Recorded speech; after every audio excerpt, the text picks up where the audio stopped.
Good evening, everyone, and thank you so much for joining the County Council's Town Hall hybrid meeting. I'm Jordan Lindsay. We are grateful for your participation and look forward to hearing from your questions. We'll be taking some live questions tonight, as well as questions sent through the Q&A function online via Zoom and here in person. If you have a question, please send it there, and we will do our best to get to you and answer.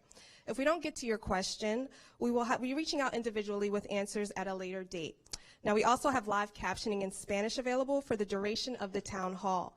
To enable live captioning in Zoom, select the CC icon at the bottom of your screen for closed captioning services. Now I'm going to go ahead and toss it to my colleague, Mershai Salou, who will moderate questions via Zoom. Mershai, to you. All right, thank you, Jordan. Good evening, everyone, and welcome. I will be moderating questions for our residents that are attending virtually this evening. We'll have a few community members who will be asking their questions live and some through the Q&A feature, which I will read. Keep in mind that for those asking questions live, in order to limit any technical glitches, we are only allowing live questions to be asked through audio. When I call on your name, the host will send you a request to unmute your microphone, and you may proceed to ask your question. For those calling in, use your phone's dial pad to press *6, which will mute and unmute your microphone. We will try to get through as many questions as possible this evening. If we don't get to your questions, please note them in the Q&A feature, and the council will get back to you. Please note that if we experience any technical difficulties, we will do our best to remedy them in a timely manner. I'm now going to toss it over to my colleague, Marcela Rodriguez, for Spanish translations. Marcela? Thank you. Gracias, Mershai. Buenas noches. Este programa está disponible en español para los participantes en Zoom. Pueden acceder a este recurso seleccionando el botón CC en la parte inferior de su pantalla de Zoom. Solicitamos a los participantes tener en cuenta que para limitar problemas técnicos, solo permitiremos que se hagan preguntas en vivo a través de audio. Al momento de hacer sus preguntas, llamaremos por su nombre y recibirá una solicitud para activar su micrófono y proceder con su interrogante. Para aquellos que opten por llamar, usen el teclado de su teléfono para presionar *6. Al hacerlo, silenciará y reactivará su micrófono.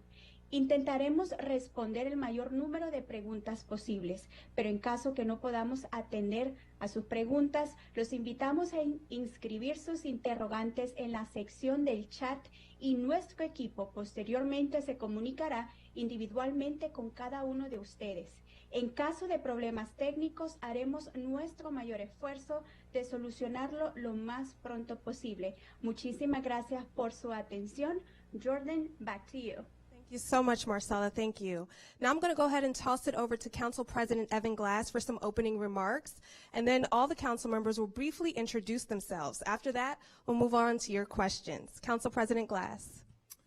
Well, thank you, Jordan, and thank you, everybody, for joining us this evening. I'm really excited that we are all here in person and online as well as we kick off our Town Hall series, not only for the year 2023, but also for the start of the 20th Council.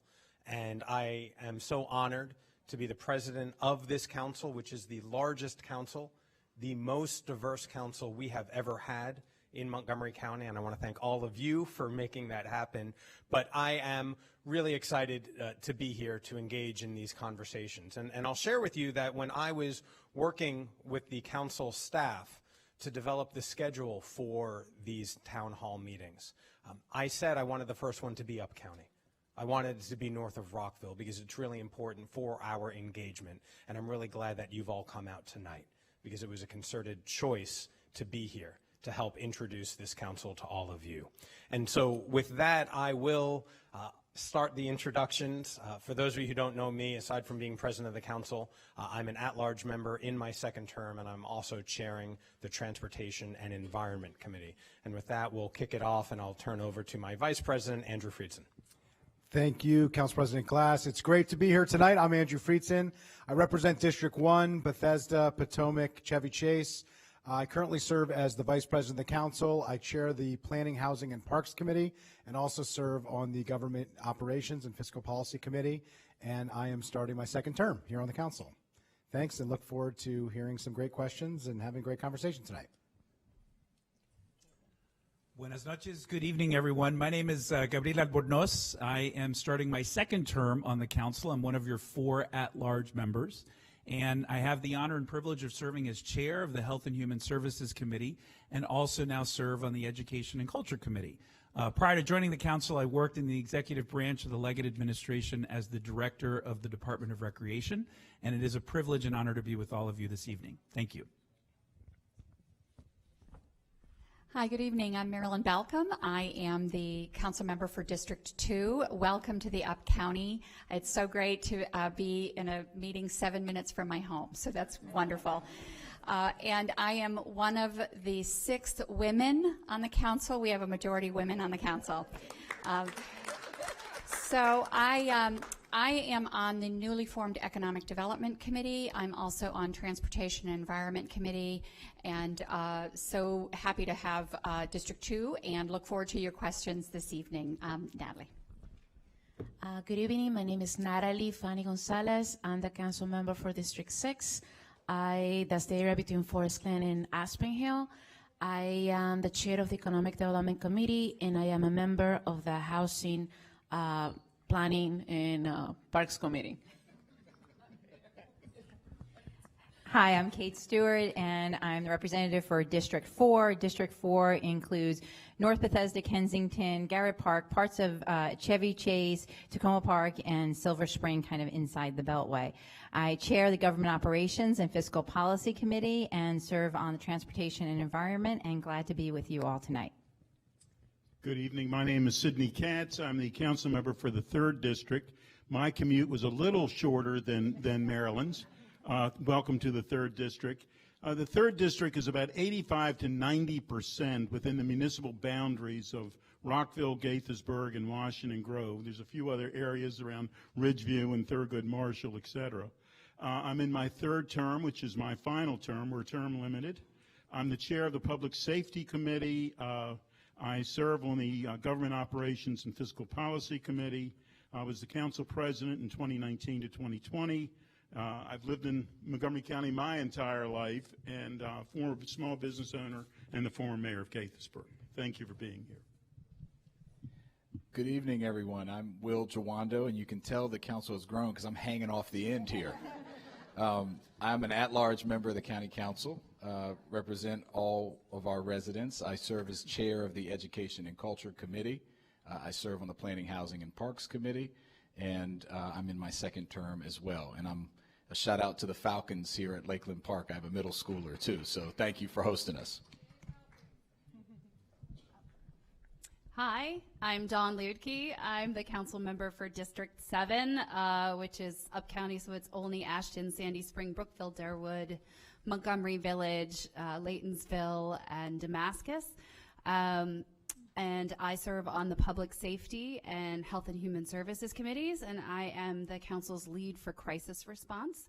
And immediately prior to coming to the council, I was with the Maryland Office of the Attorney General for 9 years in a variety of capacities that I'm happy to share with you some other time. Passing it on to Councilmember Mink. Thanks. I am Kristen Mink. I am proud to represent District 5, which is on the east side of the county. It runs from Burtonsville down through Four Corners, and then it loops out west to include Leisure World. I am a Montgomery County resident, born and raised. I graduated from Blair High School myself. I started off as an MCPS teacher. I taught for a number of years, and then most recently, prior to being on the council, I worked as a professional legislative advocate and organizer. I serve on the Public Safety and Education and Culture committees, and I am also the lead for libraries. And I'll pass it back to President Glass. Well, thank you to my colleagues. I am excited to be here with them. I'm excited to be here with you. And I also just want to make some announcements of some special guests who are with us this evening. A number of Gaithersburg City Council members are with us, including Council Vice President Lisa Henderson. Thank you very much, Madam Vice President. Yes, give her a round of applause. We are in the great city of Gaithersburg. Also, Gaithersburg City Council member Jim McNulty. Gaithersburg City Council member Neil Harris. Another one of your council members, Ryan Spiegel, texted me just minutes ago and said he is in Annapolis, but he wishes he were here. And we also have a number of members of the Board of Education. I see Miss Julie Yang, who is here, and School Board President Carla Silvestre is here. And so with that, I will kick it over to Jordan. Thank you so much, Council President Glass. Now we're going to go ahead and open the floor for questions with a show of hands. If you'd like to ask any questions, I did see this gentleman's hand go up first. I'm going to go ahead and walk over to you, and I'll hold the mic for you, okay? You can go ahead and tell me your name and then ask your question, all right? Okay, my name is Arthur Katz. I'm usually identified as the husband of Sima Ostaby, who was the first chair of Emerge Maryland. Anyway, I want to thank the opportunity to share my concerns about the toll lanes on I-270 and 495. This is a mess. The first project criteria for Governor Hogan is we built it and you don't have to pay for it, which meant that there was really no serious look at transportation because the only viable transportation that met that criteria was the toll roads. The second, I'm sorry to give you a little bit background, but I think it's necessary. The second, the Hogan administration made a political, not transportation decision, removing the eastern part of the toll lane projects from immediate implementation. And the result is will be a transportation nightmare because it'll create a choke point where the toll lanes disappear, going from 5 to 3 lanes, actually to 2 lanes, at the old Georgetown Road exit. The choke point backs up congestion into 495 and to 270 split, which means that both of them have a serious impact. And to give you an idea of what this impact is, based on MDOT's own calculations, the round trips for drivers in the non-toll part of the toll lanes from River Road, Clara Barton Parkway, George Washington Parkway were 8 to 10 minutes slower than the no-build option. I could go on, but I just want to ask the question. I want to pose to the council, are you going to push for a serious look at balanced transportation solutions, or are you going to throw up your hands and walk away? Okay. This question can be for whoever would like to answer. Thank you. Thank you, sir. Well, thank you, Mr. Katz, for the question and all the information that prefaced it. So I'll share with you all, just last week, the council and the county executive approved a state transportation priority letter. And this is a letter that goes to Governor Moore to state what our transportation priorities are. And we said unequivocally that our transportation priorities are asking for more money for bus rapid transit, asking more money for Vision Zero to make our roads safer for pedestrians, bicyclists, drivers, and everybody, and to enhance MARC rail service, and a bunch of other things. And there was a conversation about whether or not we should talk about the toll lanes on 495 and 270. And this council unanimously and the county executive decided that that letter was not the right place to talk with Governor Moore about the managed lanes proposal, because we were asking for hundreds of millions of dollars, not only for now, but for the years to come. And Governor Moore has only been in office less than 4 weeks. The Transportation Secretary, Paul Wiedefeld, has not even been confirmed, but there are still conversations taking place about how we relieve traffic congestion on 495, on 270, and across the entire region. And so what I will say is we are having these conversations. Governor Hogan, on his way out, was never able to codify that proposal. And Governor Moore has said that he has problems with the proposal that Governor Hogan worked on. And I know that Governor Moore is going to listen and engage with us, and I look forward to that engagement, which we've been missing for the last 8 years with former Governor Hogan. And so I encourage you to continue talking with us. I encourage you also to engage with your state lawmakers and Governor Moore and Lieutenant Governor Aruna Miller, who is a transportation engineer here in Montgomery County. And so I'm hopeful that they will listen to us and will engage in a true dialogue. I don't know if colleagues have any other additional thoughts. Okay, thank you.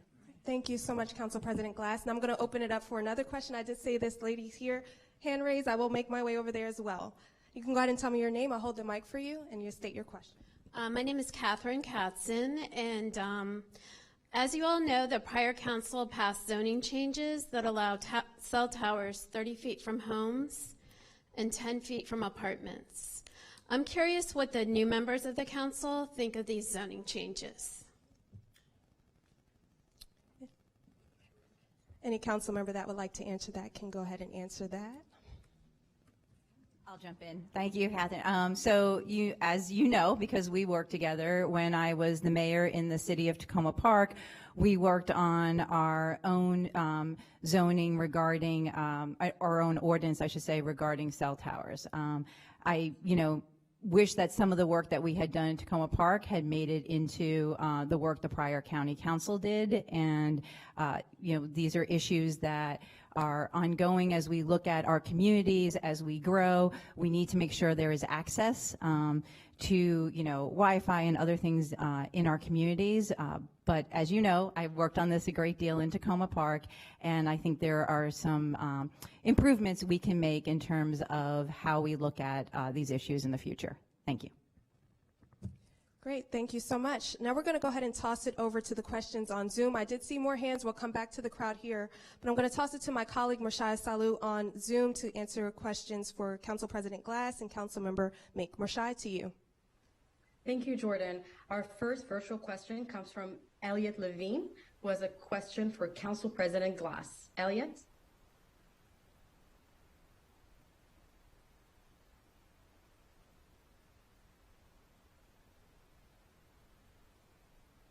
Give her a few moments if she's on. Okay, I've just been unmuted. My question is similar to the first gentleman who spoke's question, and that is that given the county's only lukewarm marginal support for the highway expansion program, why don't they just tell the Maryland Department of Transportation to kill the project? If I can say a little more, I have watched this project for over the last 3 years. There has been no solid support for the project. There has been fairly solid support against toll lanes. The environmental damages have really never been considered wholly. If they had the whole expansion that they wanted to initiate, we would lose about 1,500 acres of contiguous forest and many other damages along the way. It seems that with the advent of hybrid work schedules and Zoom, the whole purpose and need really needs to be revisited. It doesn't make any sense. And a 50-year project at, who knows, $10, $12 billion and a decade of construction really warrants either a serious consideration or simply killing the whole project. Thank you. Thank you, Mr. Levine. I think I answered some of your question when I was responding to Mr. Katz, but I'll go one level deeper and share with you. I took some notes when Governor Moore nominated Paul Wiedefeld to be the Transportation Secretary. And when he nominated him, he said that there's going to be, quote, a real focus on local engagement and local support on transportation issues, and that, quote, addressing congestion does not only mean roads and bridges, but addressing congestion also means mass transit. And that's from Governor Moore. And so I truly look forward to working with him and his administration and Lieutenant Governor Miller to do what we have to do here to relieve congestion in a holistic manner. And so this conversation is going to continue. Councilmember Balcom. Thank you. As an up-county council member, we do have to look at what the options are. I have always been an all-of-the-above approach. We do need transit. We need good, affordable, reasonable, accessible transit, but we also do need roads as well.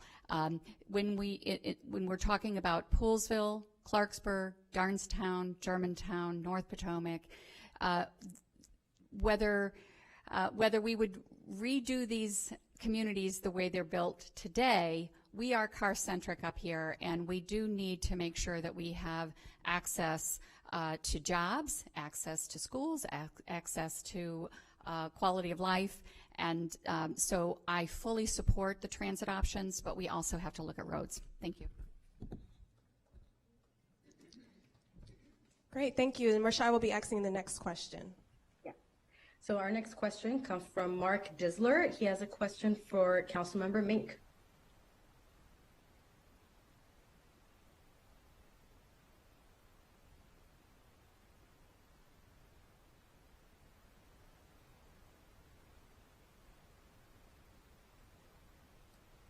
Give him a few seconds to log on. Okay, sorry, now I'm unmuted. My question, sorry for that. Thank you for this opportunity. My question goes to public safety. I first want to say very quickly, I favor the appropriate training of our police and the proper use of force. I favor the use of mental health professionals for incidents where those are appropriate, either in addition to police or in lieu of police, violence interrupters.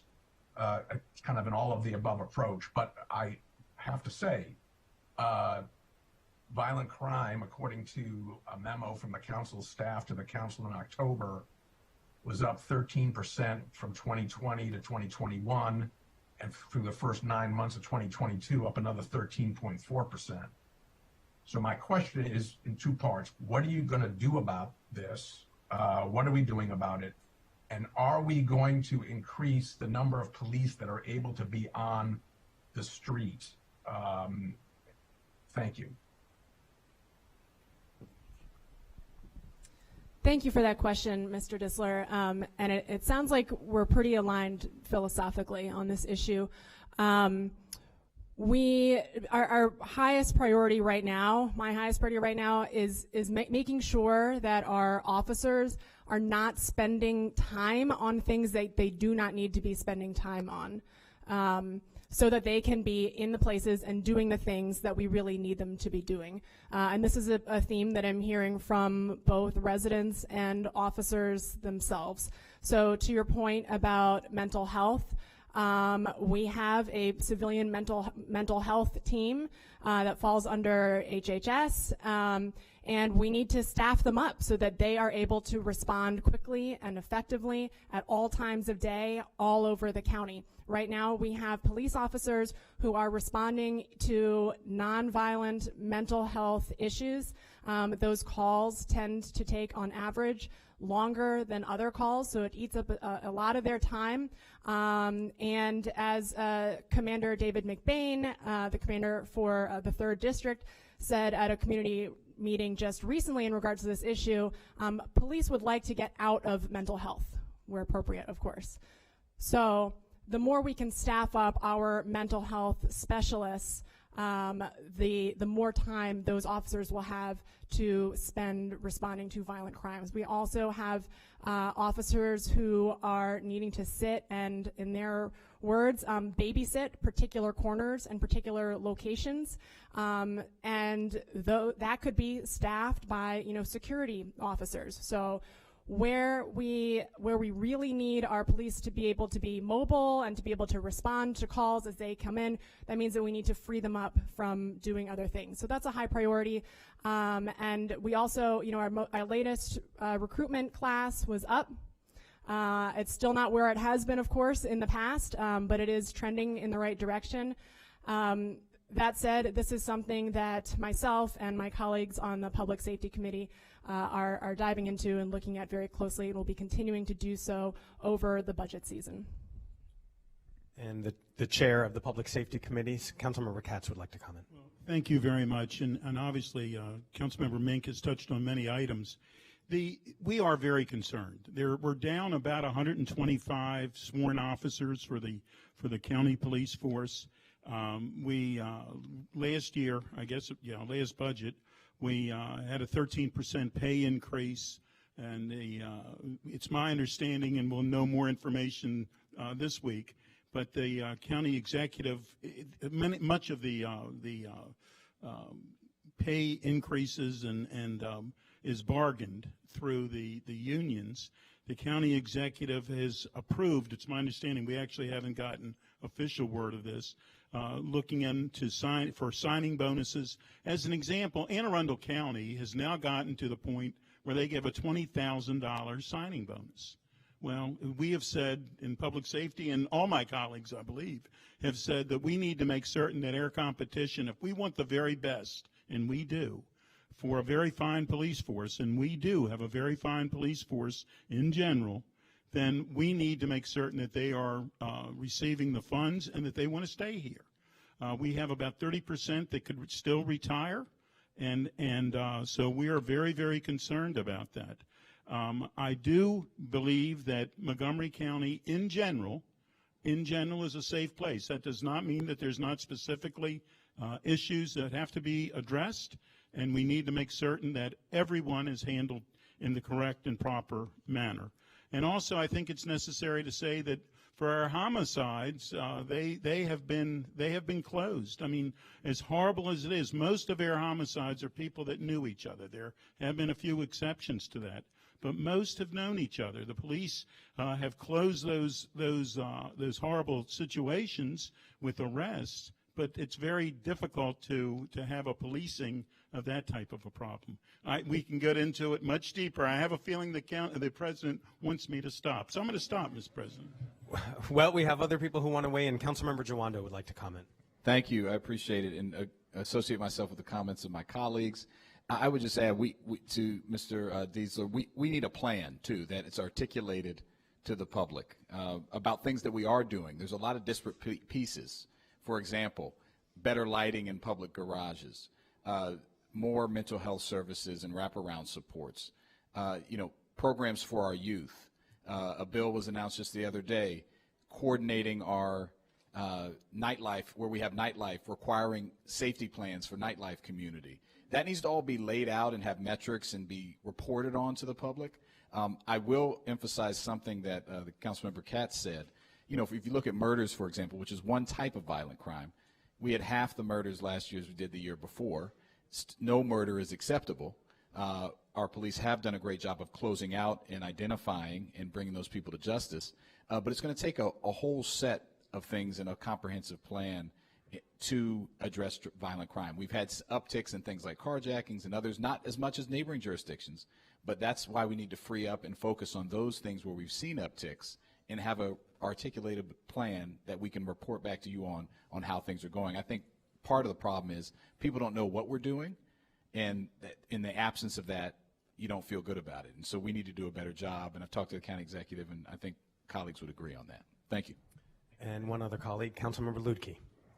Hi, just want to thank you for mentioning violence interruption in your question to Councilmember Mink, and to let folks know that there was a bill that passed during the 2022 state legislative session that would allow the state to seek Medicaid funding to be used for violence interruption programs. And so as you've heard all my colleagues commenting about the homicides that we have had, where they're often perpetrator and victim are known to one another. So violence interruption in that context is critically important, and it's coming at it from a public health avenue. One of the other things to keep in mind as we talk about the staffing shortages within our police force, we're down 129 officers. We're down 36% for our public safety answering staff, and that's critically significant. They're strapped and they're really stressed.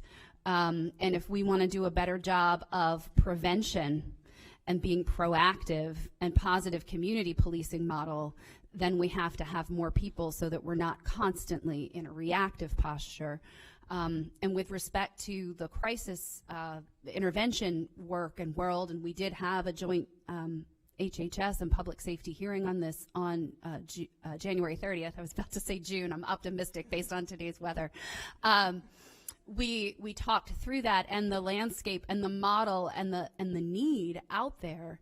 But I want to give a shout out to our fire and EMS providers too, who responded to 13,000 plus calls that law enforcement and our social work team, the MCOT team, couldn't get to. That's the level of need we have here. And so I know I can count on my colleagues here to say that we're all deeply interested in this and invested in this, and keeping all of that top of mind as we move forward in our work. So thank you for the question. Great, thank you so much. We're going to go ahead and open the floor now again for questions in person here. I did see this gentleman's hand up, and I will definitely get to this side of the room. So I'll go ahead and hold this for you. Go ahead and tell me your name, and you can state your question. Yes, Tim Goodfellow. Good evening, council members. I'm a member of the TAME Coalition, and TAME represents Transit Alternatives to Mid-County Highway Extended, also known as the M83 Highway. The council was recently sent the announcement of the Montgomery Village Foundation's resolution, which stated their renewed and continued opposition to the M83 highway. M83 is a proposed 5-mile highway from Montgomery Village to Clarksburg. It is an outmoded, forest-destroying, billion-dollar boondoggle that will harm neighborhoods and degrade public parkland and sensitive waterways. These harmed neighborhoods are within the county's equity focus areas. Community members within the equity focus areas have greater economic and social challenges than the average county resident. These community members do not need an environmental injustice placed in their backyards. That's what the M83 is, an environmental injustice. I urge the County Council to invest public dollars to expand MARC train service, fully fund bus rapid transit on 355 to Clarksburg, and make improvements to intersections and existing roadways as alternatives to the M83 highway. M83 needs to be removed from the county's master plan of highways and transitways. The TAME Coalition will continue to communicate with the council on this very important issue. I want to thank Councilmember Balcombe for attending the TAME's public hike of the proposed alignment in Germantown this past fall. We will soon be contacting Councilmember Lutke with an invitation to attend a driving tour of the proposed alignment in Montgomery Village. Thank you. Tim, I can walk again, so I can hike now. Sorry, for those of you who didn't know, I wasn't able to hike this fall because I'd had surgery, so I spent 3 months non-walking, but I'm up to speed again. Sure. And I just thank you. It was really great of you to invite me to come out. And as you know, I do support M83. The issue is Clarksburg, the development of Clarksburg was predicated on transportation. And we put 30,000 people in Clarksburg without additional transportation. And I fully agree with the other alternatives you're talking about. MARC Rail is critical, and in our deliberation at the T&E committee, I made it a point that all-day MARC, weekend MARC has to be a priority.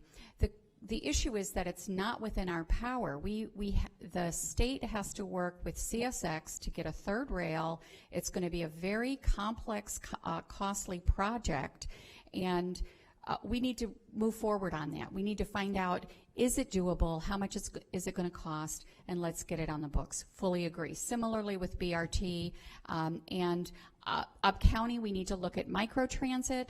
We need to get the first mile, last mile solution to transit. So I agree with you 100% on the alternatives, but I do support M83. Thank you. And I appreciate the question, and I'll just close by saying that your priorities and our priorities are the same. We just asked the state for hundreds of millions of dollars for bus rapid transit, check. We asked the state for hundreds of millions of dollars to also support MARC running all day and on weekends, check. And also we want safer intersections for everybody, including drivers. And so that is what we've asked the state for. We have not asked the state for funding for M83. We have not allocated funding for M83. And just for some perspective, I'll leave you with this. There are scores, if not hundreds, of transportation projects that have been thought of over the decades that only live on paper. They've never been funded. And as of right now, M83 is one of those projects. Thank you so much. I'm going to take another question here in person. I did see people on this side, and I'll make my way back over here for you guys. Let's see here. I see this. Going to go ahead here, if that's okay. Go ahead and tell me your name. I'll hold this for you, okay? Good evening. My name is Becky Batt, and I live in Rockville. I do have a similar issue to many, many other people. I'm very, very concerned about Mr. Hogan's plan to widen 270 and 495. So I'm another one. There are a lot of us out there.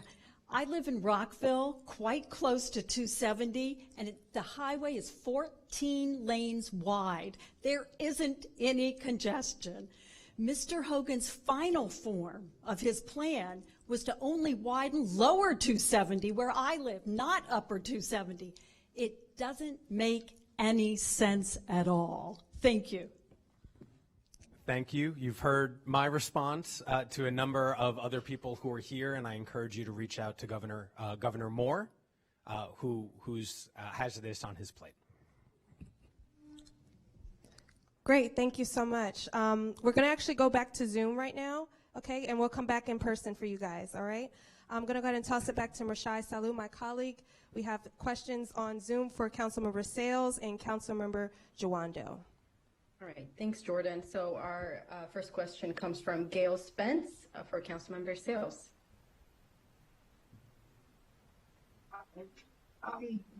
Yes, I wanted to ask a question about how do you ensure that there's diversity in public contracts, outsourcing? I mean, when I go down the roads and I see our roads being repaired and maintained, I don't see a whole lot of diversity.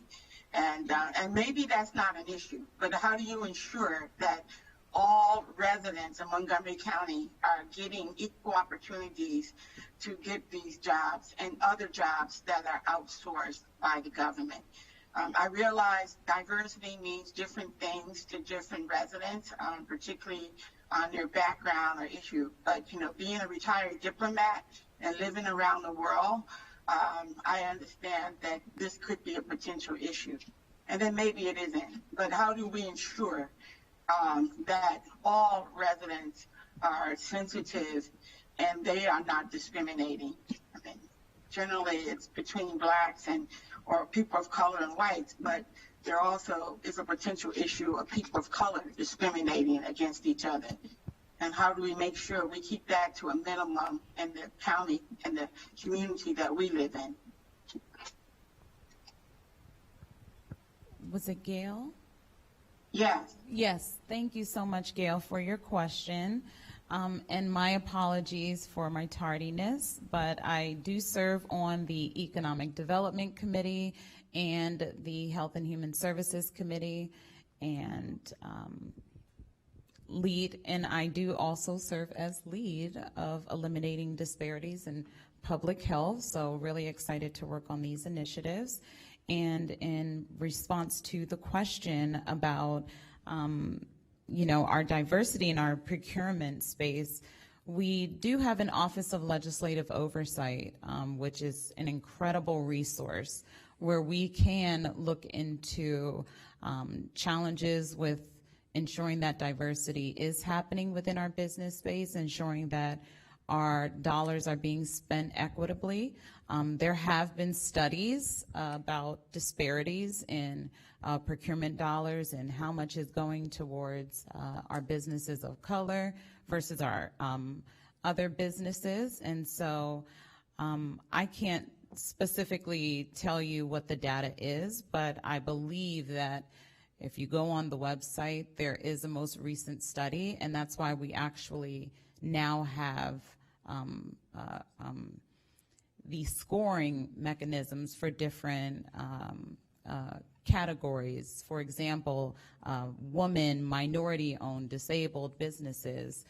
If you're local to Montgomery County, if you've done business before. So there's a myriad of other ways that we measure our success, but we do have data that I can follow up with you on. But it is a priority for our committee, and we established the newest committee, the Economic Development Committee, where we have It's the only committee with 4 council members on the committee.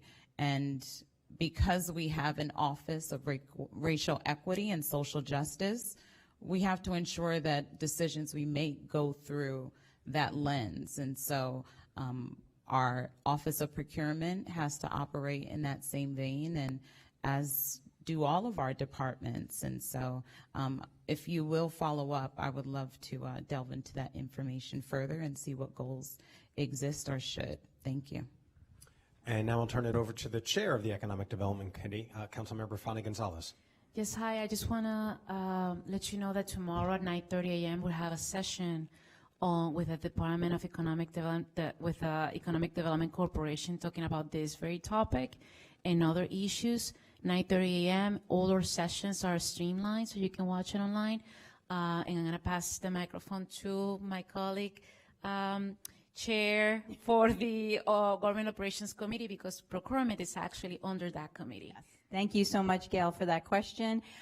So procurement does come under the Government Operations Committee, and with my colleagues, Councilmember Katz and Vice President Friedson, this is one thing that I already have on my list for our committee to dig into.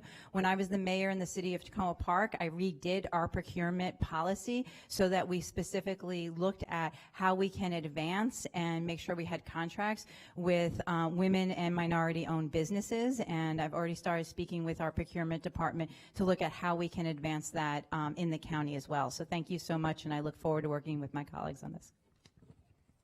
And now Councilmember Friedson.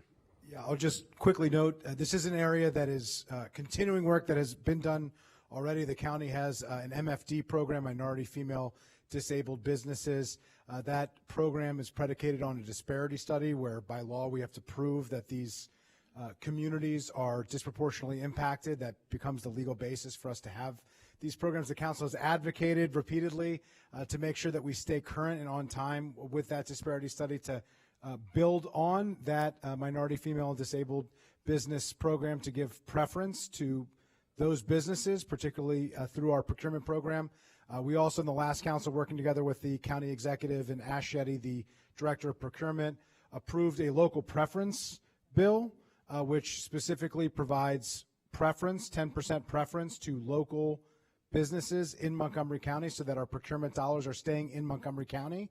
And by the way, given the fact that we are such a diverse community, that also means more opportunities for our diverse residents. There's a lot more work to do in this area, but there has been a lot of work and a lot of focus on these issues, and I know that we'll continue to do that work in the 2 committees that are taking it on.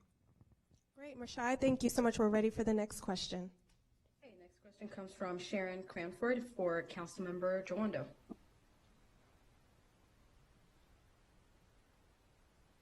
Just give her a few seconds to log on. Okay. Thank you for this wonderful opportunity. I'm really very pleased that we have an up-county council. I heard recently that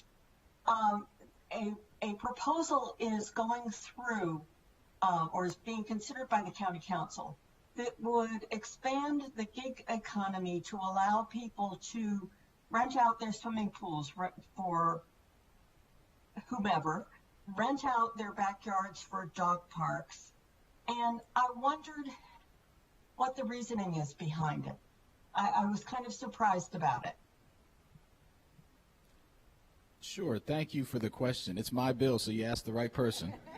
Okay. And there are several co-sponsors with co-conspirators with me on the council. Okay, good. So, you know, the sharing economy is a term that has developed over the last many years of people using what they have to share with others who might not have access to certain things because of affordability. We know inflation's high, income inequality is out of control. So the short answer is this is already happening. If you go to Swimply, type it into your browser, and right now there's hundreds of homes in Montgomery County where you can rent a swimming pool for a number of hours. It's not allowed. It's not regulated. We don't inspect them. There's no regulatory regime. But the business, like much of the sharing economy, it starts, things start, and then the government has to catch up. Similarly, there's similar things with people with using some of their space to have dog parks or to walk their dog, or this could be a lot of uses. You could rent a garage to rebuild a car because you don't have a garage for a number of hours. These are daytime uses, short-term uses.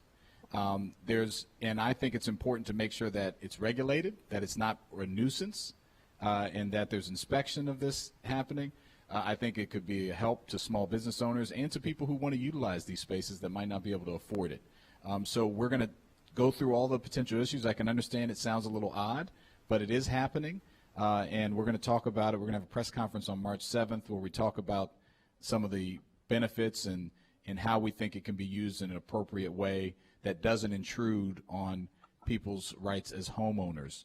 But again, it's happening, and those are several of the examples, but we're going to have robust discussion about that. And before I give the mic up, I just want to mention on the last question, I also had a bill last session of our council that increased the number of small business reserve contracts. We do $1 billion in procurement, from 20 to 25% required, and requiring for small purchases that we track those small purchases so that more of them go to women, minority-owned, female-owned businesses. So we're doing work there as well.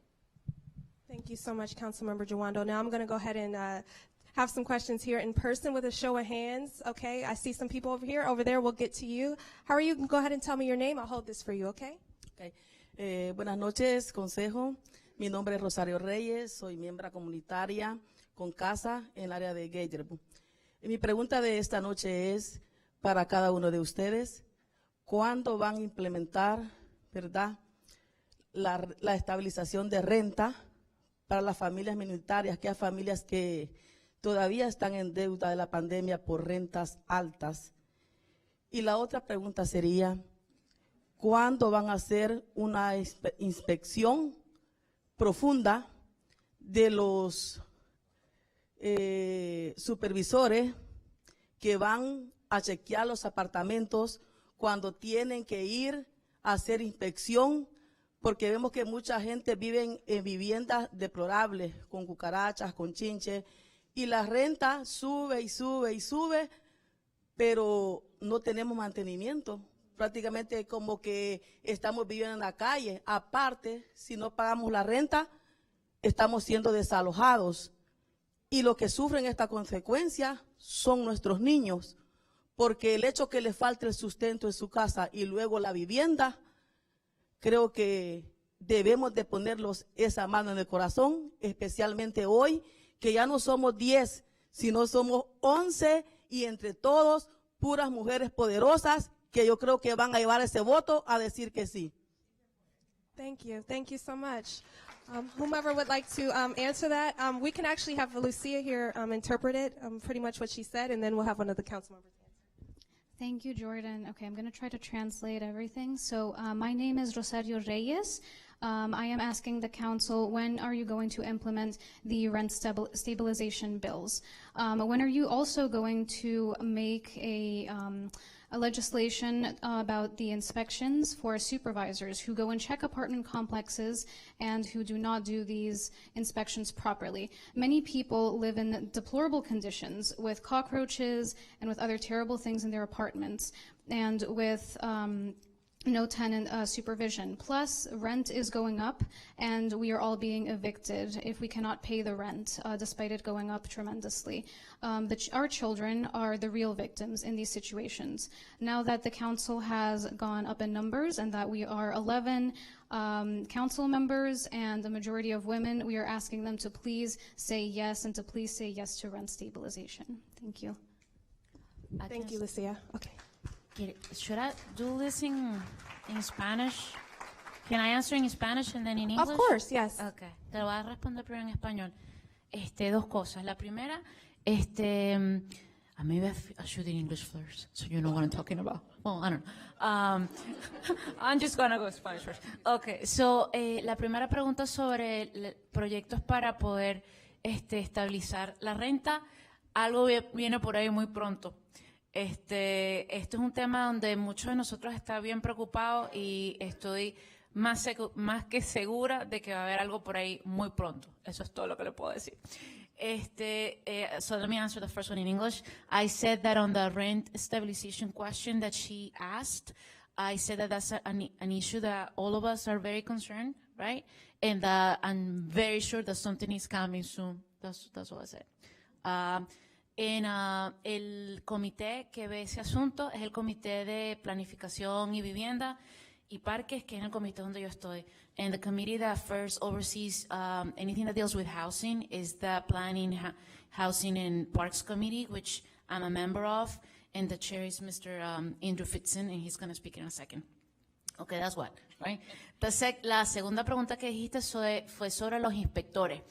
Casualmente es algo que estoy, te estoy viendo allá, una de las primeras cosas que he estado trabajando desde que llegué aquí en el Consejo en diciembre fue en crisis en apartamentos que están en mi distrito, tanto en Rockville, con el señor aquí, Sidney Katz. I'm talking about the issue that you and I worked on. Okay. Y otros asuntos también en Aspen Hill, donde los inspectores del condado han ido, pero no han realmente hecho un buen trabajo para que este tipo de cosas no sigan ocurriendo. Es algo que estoy sumamente pendiente en mi comité, en el comité de economía que yo presido. Yo tengo un departamento que se llama DPS, que es el departamento de permisos, y estoy tratando de tener estoy haciendo una reunión con ellos, pero también basándome en la parte de inspección, que es con el departamento de viviendas, que es otro departamento, pero al final del día es casi los mismos. Sumamente enfocada en eso y ver cómo podemos tener más dinero en el condado para que existan también más inspectores. Okay, so es un tema crítico que estoy en top.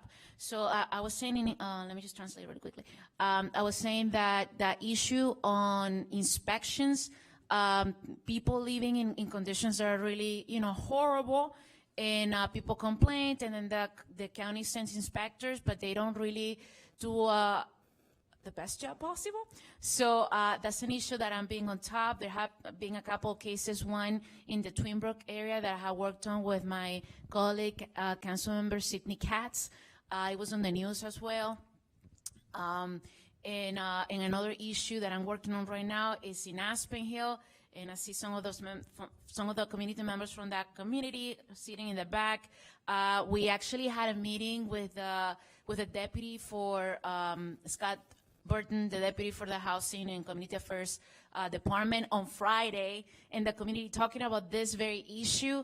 We had the community telling them with photos, their conditions that they're living in, and that the county hasn't really responded the way they should. So I'm on top of it, and stay tuned for follow-ups. And the group that I was working on the second case is AIM, Action in Montgomery. So you guys should connect on this. Andrew, you want to say something?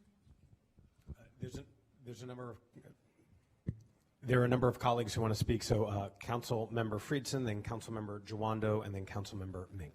Yeah, I appreciate it. As you notice, Councilmember Fani Gonzalez, I might chair the committee, but I have to get permission from Natalie sometimes. So, and I wouldn't have it any other way, by the way.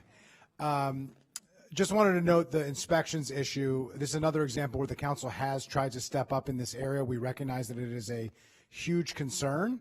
We're very concerned about it. We passed a troubled properties bill in the last council that Councilmember Hucker had led the way on through our previous committee. It identified essentially 100 properties that have ongoing chronic issues.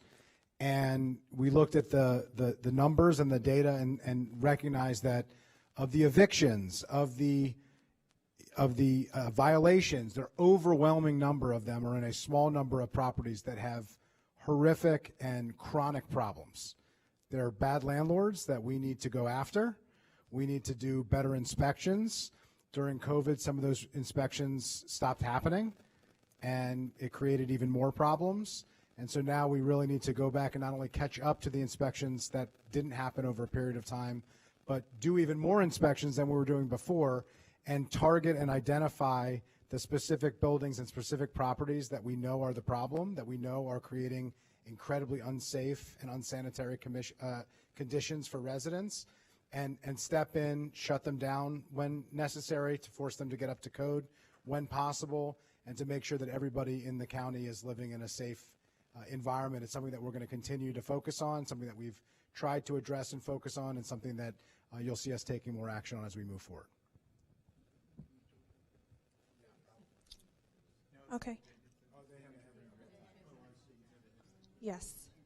Councilmember Jawando, did you have anything to Yes, I do. Yeah, I have a lot to add, but I won't add a lot. I'll add a little. On the troubled properties, you know, that list is personal to me. I lived on 2 of those troubled properties as a kid. It was pretty shocking when I saw that list when we passed that bill. The fact that they were troubled 30 years ago and they're still troubled. That shows we have more work to do. We need more inspectors. Not only, and we need frequency of inspection. We need to revisit that troubled properties law, because sometimes people fall off they have 50% or just slightly less than 50% of the problem, and they fall off the list, and then they don't need to be inspected again for another year. But what about those people that are living in those other half of those properties? So we have to revisit that. But we also have to stabilize rents. You know, we did it during the pandemic, and I led that effort along with colleagues.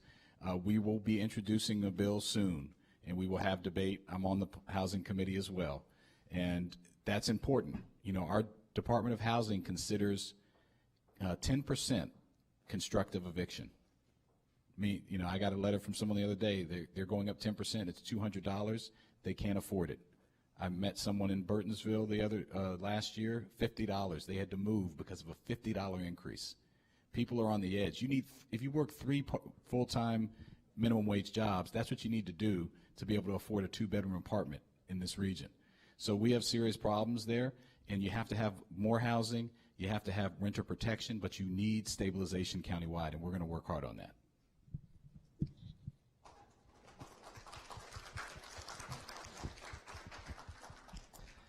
Thank you so much for that question. I like to associate myself with those comments. Rent stabilization, extremely urgent, extremely important, coming soon, and we look forward to having many community voices there as part of that conversation. If we cannot keep people housed in this county, what are we really doing here? This is our job. So this is an urgent matter, and we look forward to addressing it as soon as possible.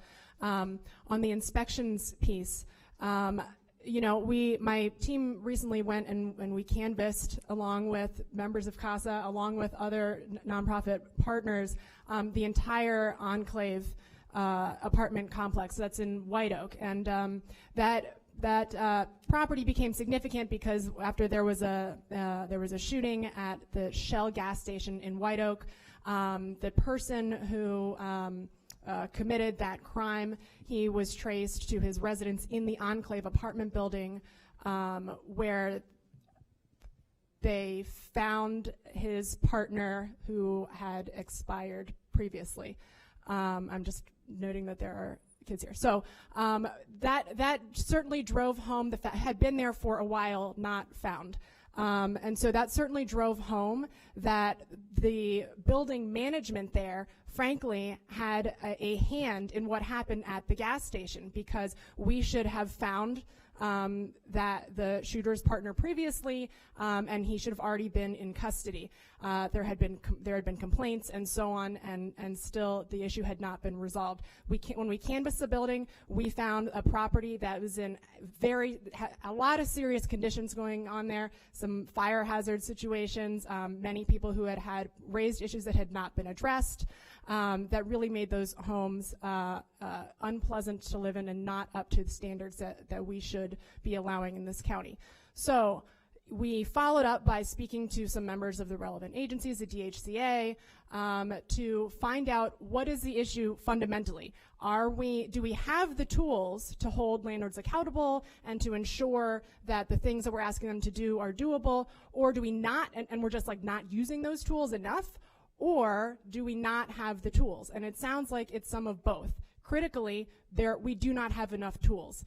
We ask landlords to fix something, they have some time, we go back and check. Meanwhile, that may have gone unaddressed for that amount of time. If it remains unaddressed, then it goes to court, then the court asks them to fix it, and now we're sitting on it again, waiting for them to still fail to do it, and then it comes back to the court again, and then the judge can decide whether to levy that fine or not.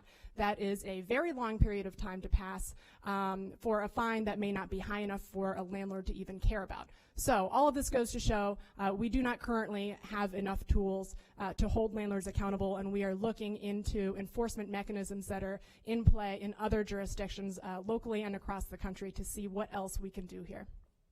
Great. Thank you so much. Now we'll take another question here in person with the show of hands. Okay. I do see you guys' hands. I'm going to come on over here. All right. How are you today? Go ahead and tell me your first name, and I'll hold this for you, okay? Okay. Well, all right. It's a little awkward. My name is Rosemary Arkoyan, and I live in the Goshen area, and most of the county council knows me, I think. I want to first of all say congratulations to the new 6 women. I expect good things from you all, and congratulations to the other council members. I didn't mean it that way. No. Thank you, Rosemary. As part of the other, I appreciate it. No. I have several things, so I want to talk fast. One, I'm concerned about the county council reneging on their responsibility of the ALC, Air Park Liaison Committee. I'm one of 2 original members of that committee. I was interviewed by the county council, and I was appointed as a resident within 5 miles of the airpark to represent the Goshen area, and we did accomplish a lot. You're reneging on your responsibility, county council, so try to get the ALC back again. There's a lot of problems with the air park. We need transparency, the lead issue, the safety issue. There are a couple of individuals here, Catherine and Kevin, that can speak a little bit more to that. The other thing I need to say is I respectfully disagree with the gentleman that spoke from Tame. Mid-County Highway M83 has been on the books since 1964, longer than the ICC. It was attempted by some previous council members to get it out of the master plan. Well, they weren't allowed to do that without having a hearing, thank goodness. You just need to get on. It's only 5.6 miles. The builders said they would build. That's the only way they were able to do the Clarksburg. Clarksburg is going from 2,000 people to 40 or 50,000. They are using Brink-Whiteman as the de facto M83, and that's unacceptable. So you need to really do something about the, finishing up. The developers did their part from Snowden Farm Parkway. They were supposed to do it to Germantown. They got stopped at Ridge Road 27. And I have lots of information on M83, as do the Greater Goshen Civic Association. So, and then the other thing is the Brink-Whiteman corridor is unsafe. There's been lots of accidents at Brink and Blunt, and the council DOT guy said they're going to lower the Brink-Whiteman to 30 miles an hour, going to put in a speed camera and maybe a stoplight. None of that has been done yet. Now, some of that should be done quickly. So I want you all to be aware of the Brink-Whiteman, The people are using our area. They avoid the way station. So we're getting trucks, and that bridge at Brink and is falling apart. So you need to check about that. The feds are willing to pay 80%. And so why don't you get on and don't wait until 2027, please. I know this county moves slowly, and as you all know, those of you who know me, I never, ever give up. I do my research. And the thing is, I try to be reasonable, businesslike, and efficient. I do not lie. I have facts for everything, and knock on wood, I've got my dad's good memory, so if you guys want to ask me anything about the Air Park Liaison Committee, since 1990, I still have all the stuff at home. I can fill you all in, and I invite you to go to the air park and check it out. We have to be, worried about the safety of the individuals, and definitively, I will really haunt you all if you get rid of M83 on the master plan. You are not allowed to do that. Thank you so much. All right, whomever would like to answer that. Thank you, Miss Rosemary. I enjoyed meeting you out on the campaign trail. I did not forget. My memory's pretty decent, too. But I want to let you know, of course, and I do have those documents dating back to 1990 when the Air Park Liaison Committee was formed. I do understand your concerns, and I've heard them. And to be fair, whether it's here or BWI or other airports, or like we've dealt with National Airport, community stakeholder groups are a critical voice in being able to get at issues of concern and make sure they are surfaced.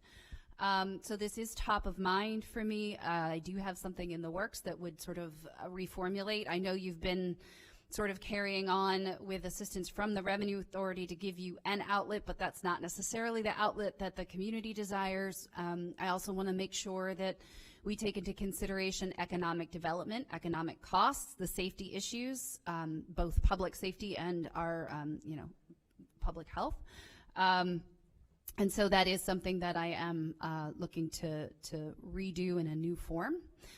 We just had the Transportation and Environment Committee meeting this week. I'm not on the committee, but I hustled myself upstairs so I could be there for the part about the air park as fast as I could after I finished my own committee hearing. And I did want to let you know I did submit written testimony in support of a state bill. So Senate Bill 162, there's a corresponding House bill whose number is escaping me right at the moment. But that bill expands the Maryland Aviation Commission to include a community stakeholder voices on the Maryland Aviation Commission because there's increased issues related to noise and other health and safety things in and around the BWI airport area. And by the way, if you listen to the public testimony on that bill hearing in the Senate, they will talk about Montgomery County as well as other surrounding counties like Howard, Baltimore City, Baltimore County, and Anne Arundel as being affected. So these are all top of mind. At the end of the day, FAA oversees all airport operations in the country. So the way to get this is to make sure we have a voice, we have FAA participation, and that we are able to surface the things that need to be done to the FAA so that they can make the appropriate changes. And this has been done successfully with other airports, and we should continue that voice for the air park here. Great, thank you so much. Now we're going to go ahead and go back to questions via Zoom. We'll come back to you, everybody here in person. I will try to get to everybody here, but I'm going to go ahead and toss to my colleague, Marshai Salou. We have questions for Council Members Fani Gonzalez and Councilmember Albornoz. Marshai, to you. Thank you, Jordan. So our next question comes from Richard Miller for Councilmember Fani Gonzalez. We'll give Richard a few seconds. Can you hear me? We can hear you. All right, thank you. Thank you to the council for taking our questions tonight. This is my first time participating in county government, so I appreciate everybody's willingness to listen to us, and I'm enthused to see all the intelligent, bright faces there on stage. I want to ask a rhetorical question to get started here tonight. It has to do about zoning and the purpose of zoning. I think we all know that there's a reason for zoning. One of them is to protect the material makeup of a community. One of them is to protect the safety of a community. One of them is to protect the property value of the community. And I live in the Granby Woods section of Durwood. And ever since October of this past year, I've been disheartened by the fact that an individual has decided to turn my backyard and neighborhood into a drug and alcohol rehab facility. Now, I'd like to state the fact that I understand that drug and alcohol addiction is a problem, a huge problem in the country, and that there is a need for facilities like this in Montgomery County and around the country. I would, however, question the fact that this individual has apparently taken what used to be an elder age home, converted that to a drug and alcohol rehab, which was contested by the neighbors at the time before I was around in 2020. The county shrugged it off apparently, went ahead with his program, did his deal. The neighbor's adjoining property to that particular facility led the charge basically saying what's going on, we oppose this, why is this being done in our neighborhood. That individual eventually sold out to this particular proprietor in 2021, so now has 2 properties, who then acquired a 3rd property next door to that property that adjoins the back of my property. So all of a sudden we have 3 properties that have been turned into a enclave for drug and alcohol rehab without so much as a public hearing that I can find. And I cannot find any permitting that allows these other 2 properties to have made this transition.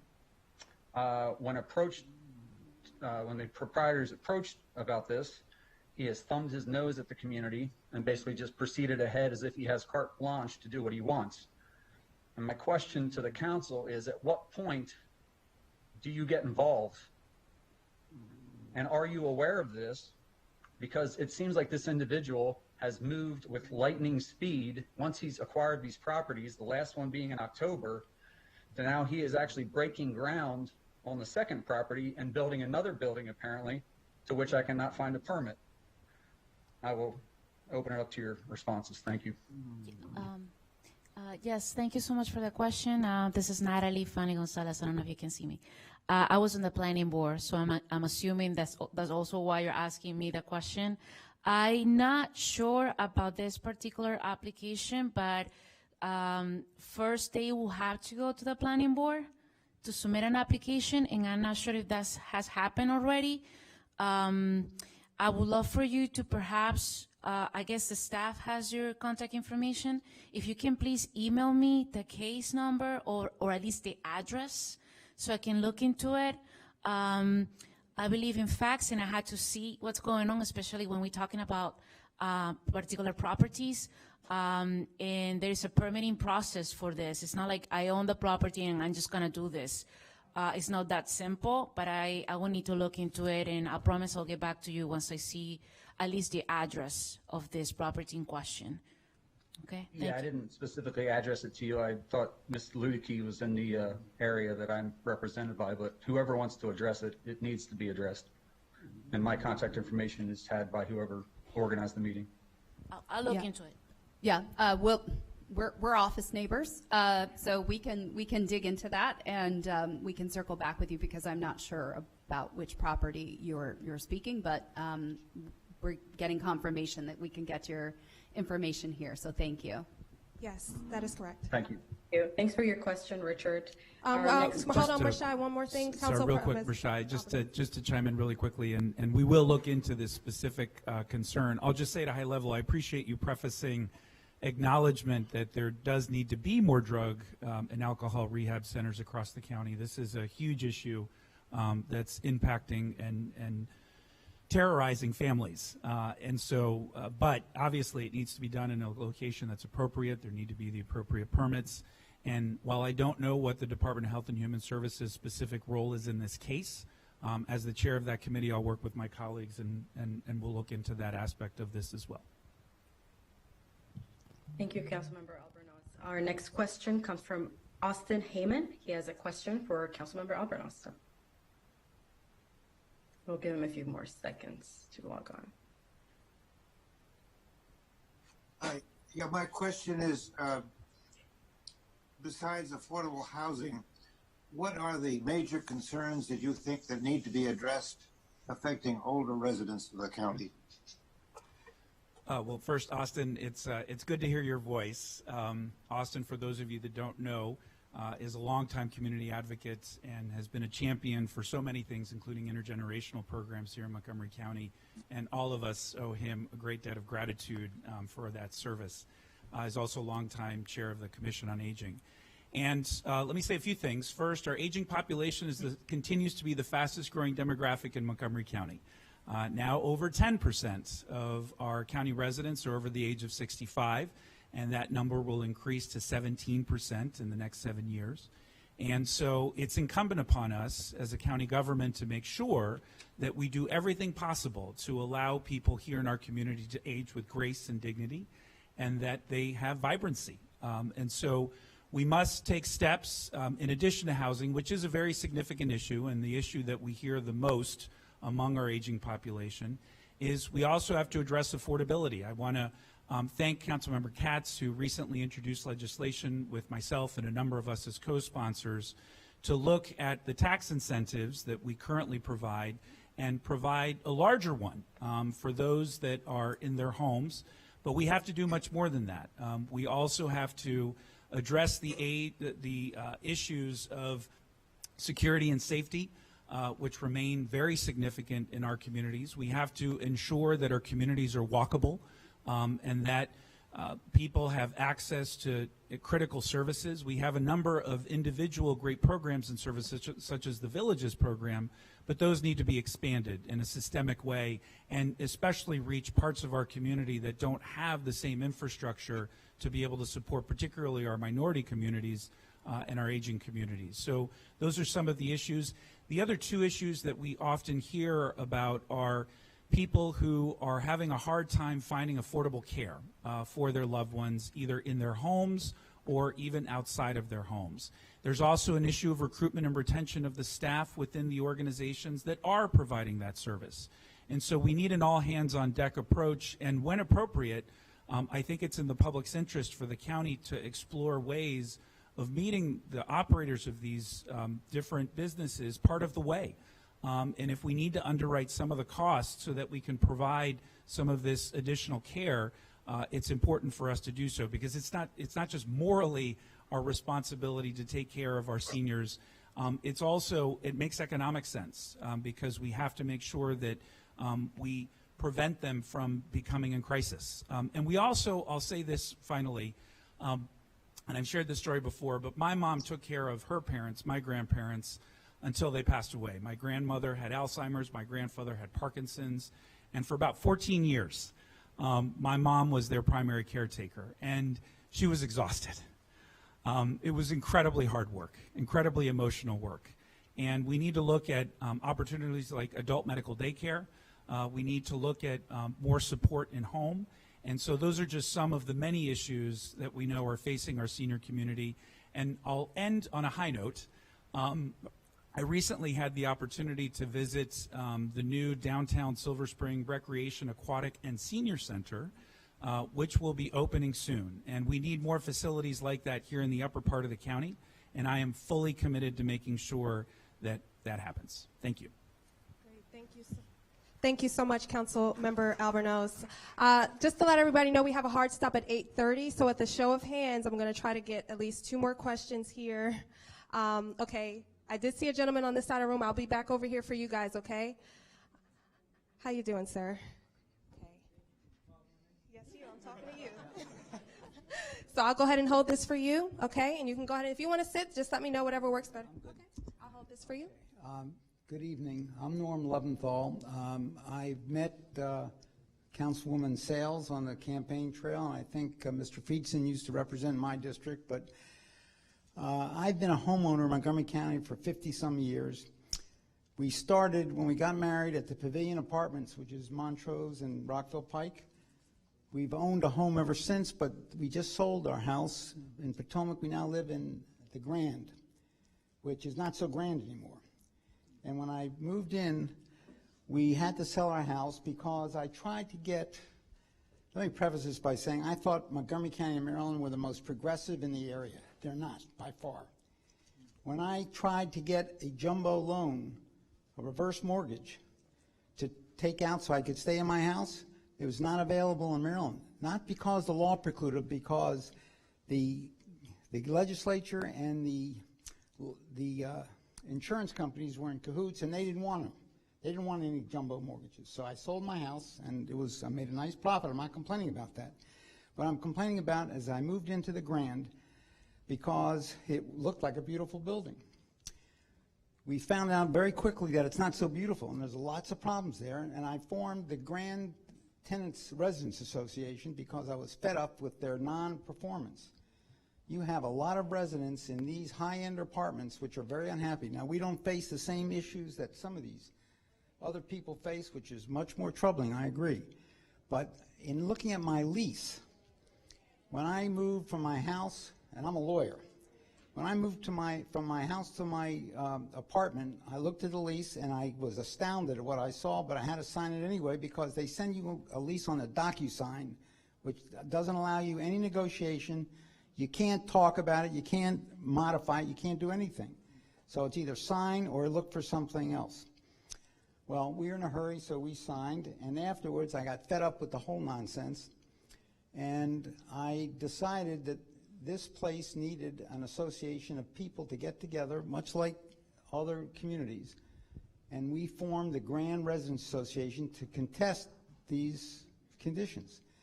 Now, we don't have roaches everywhere, but dead mice were found, dead rats and other things. The garage is a mess. All these things that need to be attended to. But the problem we have is that the remedies available in the county or the state are horrible. You need laws that permit the tenants to withhold rent. That's the only thing that's going to motivate these people. Now, when I looked at the lease carefully, this lease is unconscionable. I think if I filed a lawsuit, and by the way, the gentleman who raised the last question, file a lawsuit if you want a response. The lawsuit would at least allow tenants to have a voice and get some answers. The problem with the county is I'm not so sure you have the authority to do what you want to do. Because when I raise the issue of just cause termination and rent control, I get, well, that's the state area. And the state has a law precluding the county from doing something individual. I don't know what the law is on that. I don't really care. My concern is that the leases that we are asked to sign from the highest end to the lowest end are unconscionable. They shouldn't be allowed. And the fact is, in reviewing my lease carefully, 19 single-space pages, 28 clauses, only one clause says the landlord shall, and only it says the landlord shall comply with state and county law. That's all. Everything else is on the tenant. Mold exists in many of the apartments. It's the tenant's responsibility under this lease to take care of the mold. That's absurd. Now, I'm not asking you to do something you're not allowed to do, but what I'd like the county to do is, one, I know you have in the past supported rent stabilization of a kind and also just cause so that people cannot be kicked out of their apartments without a reason. Now, I know there are 2 bills pending, and we intend to present testimony of that if they'll allow us. And my question is, you know, there used to be a movie with Kevin Spacey, who was Kaiser Sose. I'd like to know who Kumar Bavre is, because that guy has stopped every sensible legislation.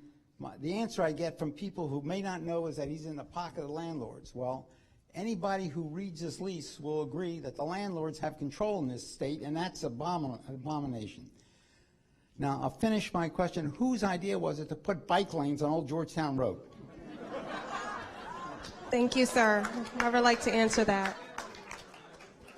Well, just like in that movie, there was a plot twist at the very end. But I'm going to turn it over to the chair of the Housing Committee, Councilmember Friedson. I'm happy to handle the Old Georgetown Road bike lanes question too, and then I'll turn it over to the current council member who represents that area as well, who also represent the Grand, as you know.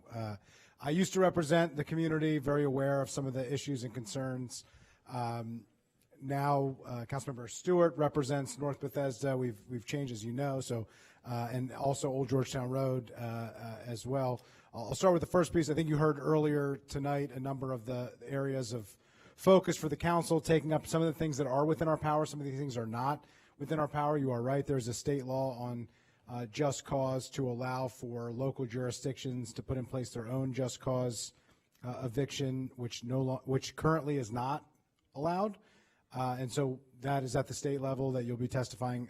As you noticed, you heard earlier some of the comments that were being made on looking at rent stabilization issues. We've been having an ongoing discussion at the County Council about that started with a roundtable discussion, a panel discussion at the Planning, Housing, and Parks Committee, and you heard from several colleagues that there is an interest in moving some different proposals forward. That stay tuned on those issues as well. Also the troubled properties and some of the other dynamics and some of the tools in our toolkit. There are limits on what we are allowed to do. All of our powers come from the state, but there are things that we want to look at to build on that troubled properties law. Actually, when you heard Councilmember Mink talk about the enclave, I think there was 2,700 complaints that came from that one facility alone. That's what led to the troubled property bill. So we're going to be looking at those issues as we move forward. On Old Georgetown Road, the reason why that was put in place, it was done, and the decision, whose idea was it? It was State Highway Administration's decision. It's a state road. That was done in conjunction with the District 16 delegation and my office, talking about some of the safety issues on Old Georgetown Road. We have 2 dead teenagers who died on Old Georgetown Road, Enzo Alvarenga and Jake Castle. They died about 3 years apart. Jake was the Churchill Bulldog, really incredible young man. He was biking on the sidewalk, which you're supposed to do on Old Georgetown Road. There was an obstruction in the sidewalk. He swerved out of the way of the obstruction in the sidewalk and ended up falling, and a car ran him over and killed him. Subsequent to that, my office with the District 16 delegation held a community walk. I walked with Jake's parents along the area where he was killed. Ultimately, the State Highway Administration, in looking at the different options, decided to implement a 0.6-mile road diet that included a bike lane that was unprotected at the time. The purpose of that really wasn't to create a bike lane. The purpose of it was to create a buffer, because the current condition on that roadway, like on so many roadways, particularly state roadways in Montgomery County, there is no buffer. So if you fall, whether you're walking or you're biking, if a car is doing exactly what a car is supposed to be doing, you're probably going to die. And lots of people have died. 3 years later, a little less than 3 years later, Enzo Alvarenga was riding his bike, 19-year-old, was riding his bike just up the road, just north of that area, and there was a shrub that was not properly kept and went into the sidewalk, and he swerved out of the way of that shrub, fell off of his bike, and he was killed by a car instantly. So there was another safety walk that happened, and ultimately the 0.6 miles got protected pylons, and then the State Highway Administration had another public meeting and ultimately decided they were going to implement a protected bike lane to create a buffer. Lots of community concerns have come out of that, of what impact it is on traffic, on whether or not it is appropriate to take away a lane of traffic. I think that there is room to discuss what is the best approach to address these issues, but the response can't be nothing, because the status quo is killing people, particularly vulnerable people, lots of children, lots of people who take the bus, who rely on walking or biking on roadways in order to get to their jobs, and we have a major problem in the county that we need to address. So the State Highway Administration has committed. They made some changes to the signage. They've committed to studying the outcomes of what this impact is having on traffic to determine whether or not additional changes and adjustments need to be made. That will be ongoing, but like I said, ultimately I think it's an open conversation to determine whether or not changes should be made or can be made, but the outcome here can't be nothing, because the status quo is completely unacceptable. Thank you so much, Council. Thank you so much, Council Vice President Friedson. Sorry. This Yes. is my district. Of If I course. could just Of course, yes. chime in. Thank you. And I did receive your email, and we were going over it in our office today with our staff, and I really appreciate you laying out all these issues in an email to me. And I will say, I think this is a great question to wrap up on, because you brought together so many of the different things that we have talked about tonight, and I look forward to working with you. Completely agree with you on Just Cause. I've been testifying on Just Cause for a number of years, and I know this county council supports that as well. We'd love to talk to you more about the withholding of rent. There are a lot of ideas of how to put withheld rent into escrow and move that forward. And then I'll just say on the bike lanes. Thank you to Council Vice President Friedson for discussing that. And I just want to underscore, since we inherited this district and that area, that a number of things that our office has been doing, and I look forward to working with people in the area. As Councilmember Friedson said, we pushed forward to get better signage done. We worked with the commander in District 2 for the police department and increased traffic enforcement in the neighborhoods because people were complaining about cars turning off of Old Georgetown Road, and so we worked with them to increase traffic enforcement in the areas. In addition, we were told by State Highway that they would give us data when they were done with the full installation, and that was going to be late spring and early summer, and we said that was not acceptable, that we needed data earlier to find out how this was working, and so we should have that much earlier in a few weeks to look at what the impact is. And so, again, I thank Councilmember Friedson for his partnership, not just on this issue, but on other issues, and for you raising that this evening. Thank you, Councilmember Stewart.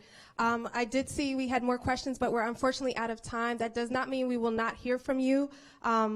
We will be displaying the council members' information on the screen. So that does conclude the questions we have this evening. Thank you all for joining us. Right now, we're going to put the contact information for all the council members. It's going to be displayed on the screen. So again, that doesn't mean we won't hear from you at all. So I'm going to go ahead and toss back to Council President Evan Glass for closing remarks. Thank you. Well, thank you very much, everybody, for joining us this evening. I also want to make sure that we recognize that Joseph E. Young from Congressman Jamie Raskin's office has been listening virtually. So, Joseph, thank you for joining us. But the conversation tonight that we've had has been about housing and highways and public safety and public health, about permitting, procurement, and there's a lot of other conversations that I know you want to engage in, and we are all here to engage. And this is the start of the conversation. For those of us who've returned, you know who we are. I'm pleased to be joined by 6 new council members, and I'm pleased that you've gotten to know a little bit about them tonight. Please reach out to all of us. And one of the next points of conversation that will be happening is on March 15th. The county executive will be introducing his budget. Look at the budget, read some news articles about it, contact us, and talk with us about what you think is in that budget, what should be in that budget, what you don't like about that budget. That's going to be the next big topic of conversation here in Montgomery County, and all of us look forward to continuing that engagement with you. So thank you all coming out tonight, and we look forward to continuing that conversation.